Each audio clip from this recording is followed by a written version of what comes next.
Welcome to my show. A guest here. His name is David Becker. Mr. David, how are you doing, sir? I'm doing great. How are you? Thanks for having me on today. I'm fine. Thank you very much, Mr. David. Firstly, you are the founder and president of a better design company. You are also an entrepreneur. Can you please, discuss more about yourself and how you're doing currently now, sir? Sure. Uh, I actually did not start off as an entrepreneur. I started off as a social worker. I have a master's in social work and spent the bulk of my career working in the non-for-profit area in informal education and community work, fundraising, and other assorted areas. And that's where most of my career, or certainly the first part of my career, was. And at a certain point, I guess I'd gotten a little bit tired and burnt out from that world and was looking for something different. And I always had kind of a creative entrepreneurial side to me in everything that I did. And I decided to explore that avenue. And a friend of mine actually approached me with an idea, and I said, "Okay, well, let's talk and let's explore a little bit." And before we knew it, we had actually opened up a gourmet ice cream cone company. Uh, which was a fantastic experience. We wound up selling all over the country, and from every angle, it was a very unique product and a unique challenge to bring it to market, which we I think succeeded in doing to X degree, but not all the way to the end. And that was certainly one of the lessons I learned from this whole world, and did that for a bunch of years, and then after that went back to the non-for-profit world for a little bit, and then realized that where I really want to be is in this entrepreneurial space, and started working on different ideas, and one thing led to another, and I opened up a better design company, and now I'm mostly focused in the area of toys and active play. That's very, very great. Toys for kids. Thank you so much, Mr. David. And I would like to ask firstly, how do you personally generate new ideas for potential products, sir? So I think there's a million ideas out there. Ideas are everywhere. And it's just a matter of having your eyes open and your mind trained to thinking that way. Um, I actually have 6 kids. So lots of ideas can come from being around your kids and interacting with your kids and playing with your kids and seeing what, at least certainly in the toy industry, but not only, what works for them and what doesn't, and what they are attracted to, and what they have fun with. That's certainly one avenue. And if you have kids or if you don't have kids, but there's always people around you who you can, if you're paying attention, you'll see things that they're drawn to or things that they're turned off by, and that can certainly feed ideas to you. Second of all, just, living your daily life. What do you see around you that you look at and you say, "Wow, that's awesome. That's brilliant. Why I should have thought of that." I saw something today was a somebody created and wound up licensing to a nice big company. What do they call it? They called it um, caterpillar.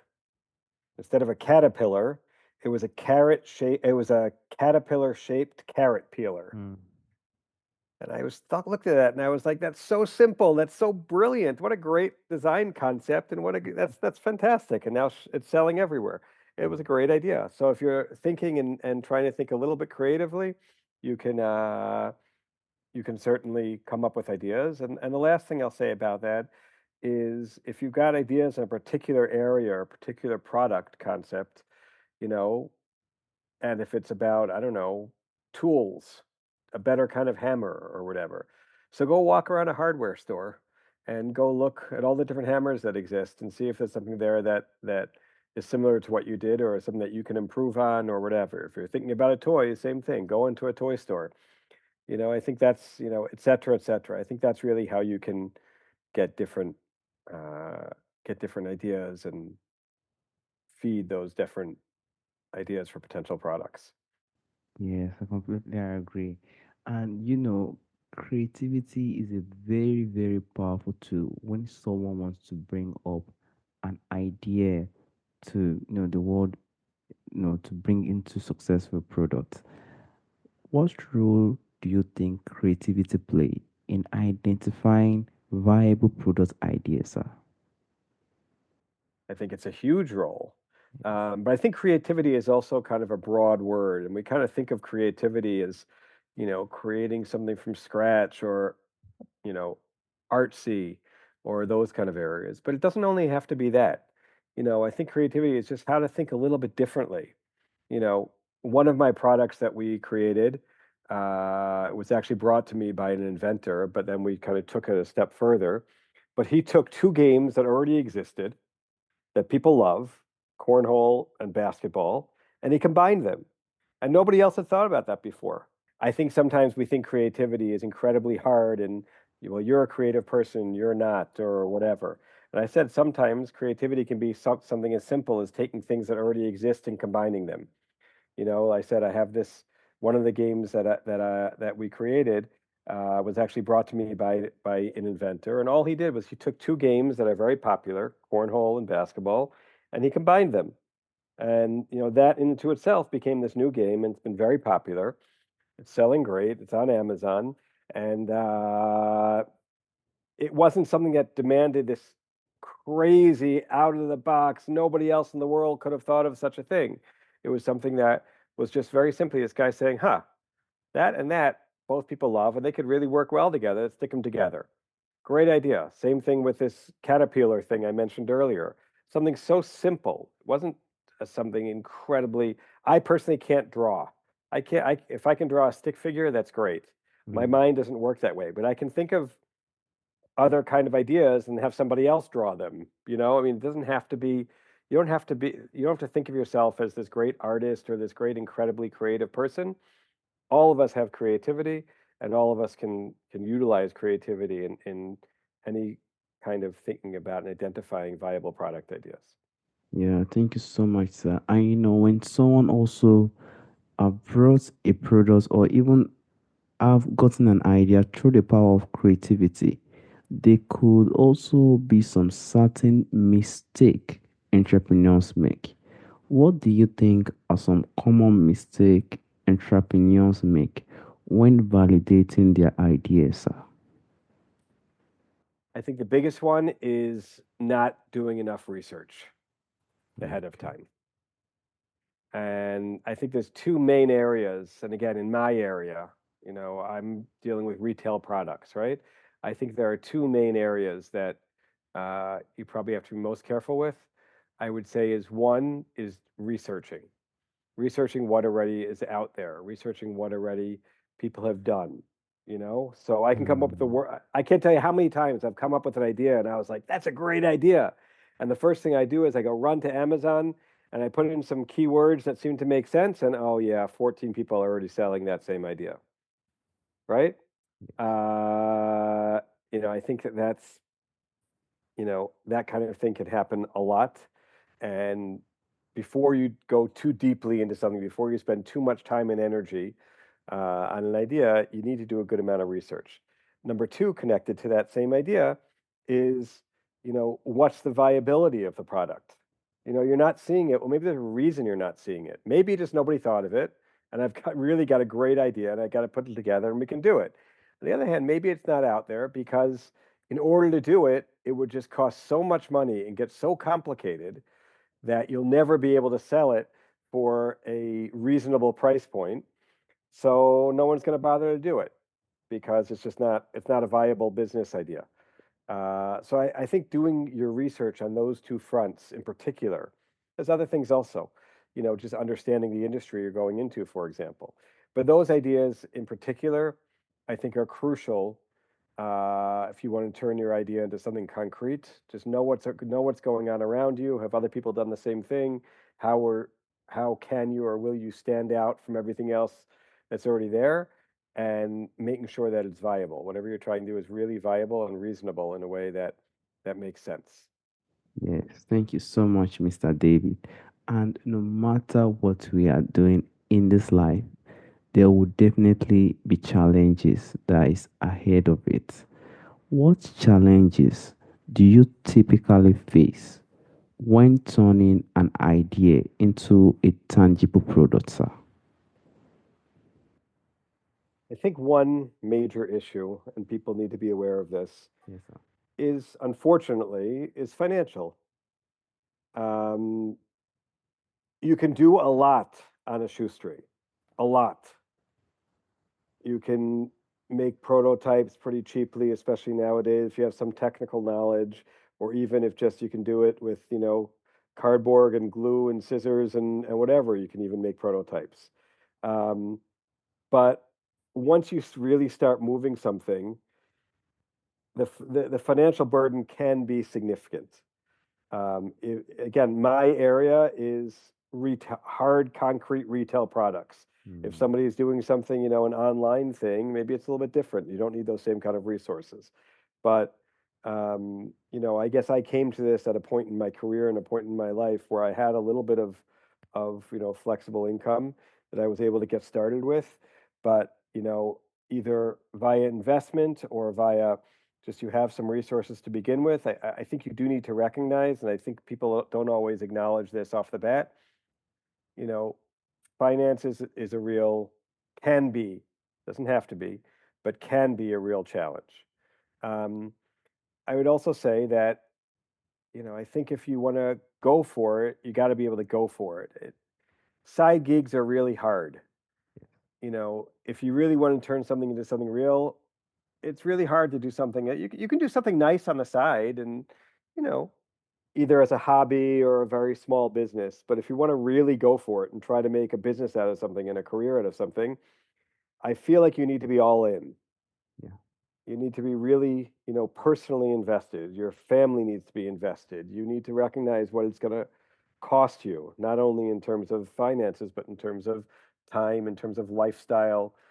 You know, I think you just need to recognize that there's wonderful um, potential, but there's also significant challenges that you need to be able to pay the price for along the way to getting there.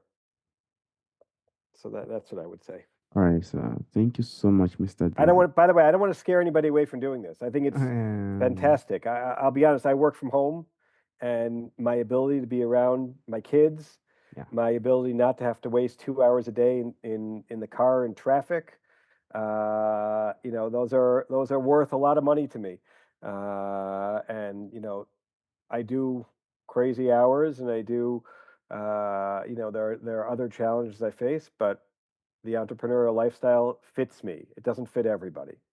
yeah, I completely agree because it takes a real man to be an entrepreneur, a strong person, definitely. And that also comes to the point that you definitely would have faced, some failures, bringing some ideas that actually, didn't really work well the way you expected it to go. So, what do you think is the biggest lesson you've learned from a failed product idea, sir? First of all, don't give up. Okay. If you believe in what you're doing, if you feel like you're doing things right, sometimes things don't work out the way you think they're going to work out, and that's okay. That's okay. My first product is really struggling. It's a great product. It's built well, the price point is reasonable. For whatever reason, it hasn't taken off. I am not giving up on that, but it didn't stop me from going to the second product and the third product and the fourth product. Mm. And some point that product is going to take off. I'm pretty confident about it. And you know what? If it doesn't, so be it. Maybe I'm wrong. Wouldn't be the first time I've been wrong.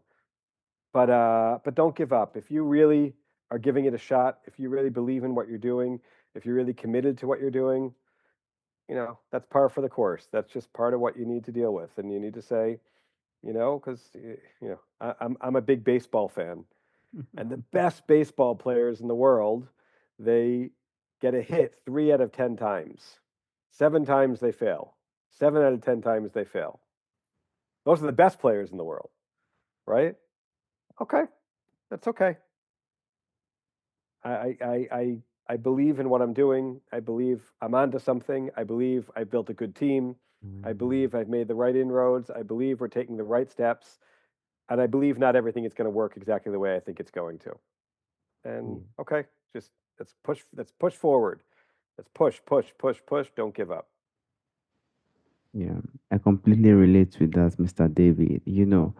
Before a success will definitely come, it always comes with serious challenges, failures, even doubts when it gets to a time that will it definitely come out well. But that is the time we need to show, how strong we are to have this belief that I will definitely have this and I will definitely come out successful in it and it will definitely come to pass. It's just time. Thank you so much, Mr. David. And what advice would you like to give to someone who has many ideas but struggles to execute them, sir? So, one of the challenges of an entrepreneur, I believe, is very often you're alone. Sometimes you're an entrepreneur and you build something together with two or three or four other people, but very often you're alone. And even if you do something with somebody else, you're doing a lot of work on your own, whatever. So I think somebody who struggles to execute, I think that you should, in some way, shape, or form, partner. Either find a partner in your venture in your business, or find a mentor who you can meet with once a week to to push you and to challenge you and to you can ask questions to. Don't be shy to ask for help. I think in general, entrepreneurs are pretty open to helping each other. There are so many different avenues now. If it's, in person, if it's on LinkedIn, if it's on, there's all these different entrepreneurial uh, business groups that exist in every city in the world nowadays. But, don't be alone. Don't keep yourself alone. Alone is hard, and the life of an entrepreneur can be very lonely. But find ways to have people who you trust, who you appreciate, who you like, who respect you, who you can respect, uh, to help push you, to be able to bounce ideas off of, to say, I just can't get myself motivated, and they can give you a kick in the rear to say, come on, you can do this. I think that's something. Don't stay on your own. Just find those people around you who are going to help you with that. That's what Hmm. I would say. All right. Thank you so much, Mr. David. And lastly, there's a question I normally ask, sir. From the ancestors, from the forefathers, there are a lot of things that do exist during our ancestral time that it doesn't exist in our time today. If there is anyone or anything you would like to bring back to our time today, what do you think that thing would be, sir? Here's what I'll say. I don't know if this really is going to answer that question, All right, sir. but I think I'm not a tech guy. I'm not a tech guy. And I think that we're so involved, all of us today, on our screens and in our technology, which is Mm, fantastic in many, many ways. It advances civilization in so many different ways. It makes our life easier in so many different ways. But on the other hand, physical things, in my industry, physical games, I so much value my kids playing a game. I have an indoor basketball hoop, a special kind of indoor basketball hoop. I love that they're playing that instead of playing a game on their screen. Games and screens are also okay, but so I would say getting us back to our basics in certain ways and not yeah. being so. Sometimes we're too technologically advanced and we miss out Mm, on the stuff that's really right around us and gets us moving and creative and interacting with others in a different kind of way away from screens. that also take, take us back to community, meeting each other, having Certainly. conversation face to face, hand to hand. It brings, more chemistry, more connection within us ourselves. Technology has really faded a lot of things today. I sincerely want to thank you, Mr. David, for speaking on different ideas that could possibly become a product, how it could emerge, and advice you've given to I and even also the audience as a whole. Thank you so much, Mr. David. My pleasure. Thank you again for having me, and good luck to everybody. All right, bye bye. Thanks a lot. Bye.